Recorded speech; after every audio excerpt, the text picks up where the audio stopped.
तिला खोड्या काढण्याची बारी होस स्वतःच्या मनात येईल ते करायची तिला इच्छा असायची त्यासाठी मजेशीर युक्त्या शोधायची तिचे घर होते गावाच्या एका टोकाला तिच्या घराच्या मागील वावराच्या बाजूला थोडेसे चालत गेले की नदी होती एक दिवस लीलाला बर्फाचा गोळा खावा वाटला आई म्हणाली नको खाऊ ताई म्हणाली नको खाऊ माई म्हणजे तिची आजी लीला ग लीला नको खाऊ गोळा दुखेल तुझा गळा सगळं पाणी होईल नाकात गोळा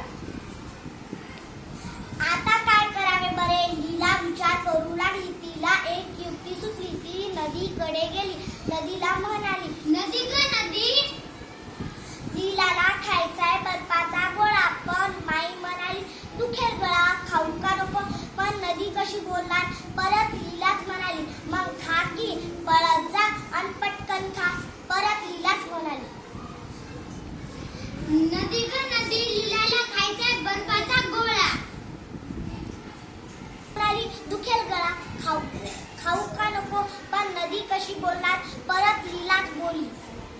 आईपेक्षा मोठी माई आईपेक्षा मोठी माई माईपेक्षा मोठी नदी बाई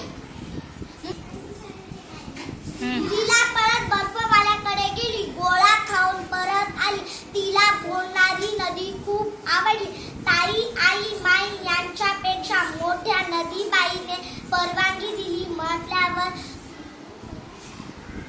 एक दिवस लीलाला आला कंटाळा तिला वाटले बुडवावी शाळा तिने ताईला विचारले ताई म्हणाली नको बुडू शाळा आई म्हणाली नको बुडू शाळा माई म्हणाली लीला ग लीला नको बुडू शाळा आला घरी कंटाळा लीला ग लीला नको बुडू शाळा आला घरी कंटाळा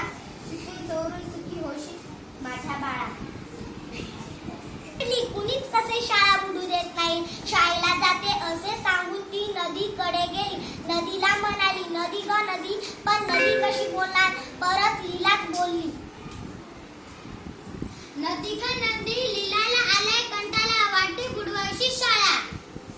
ताई आई माई यांच्यापेक्षा मोठ्या नदीबाईने परवानगी दिली म्हटल्यावर लीला शाळेला गेली नाही दिवसभर नदी काठी वावरात खेळत राहिली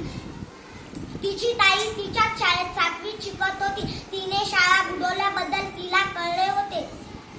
ताईला अन ताईला पण सांगितले होते त्या तिघींनी लीलाची गंमत करायचे ठरवले तिला शाळा बुडवल्याबद्दल कुणीच काही बोलले नाही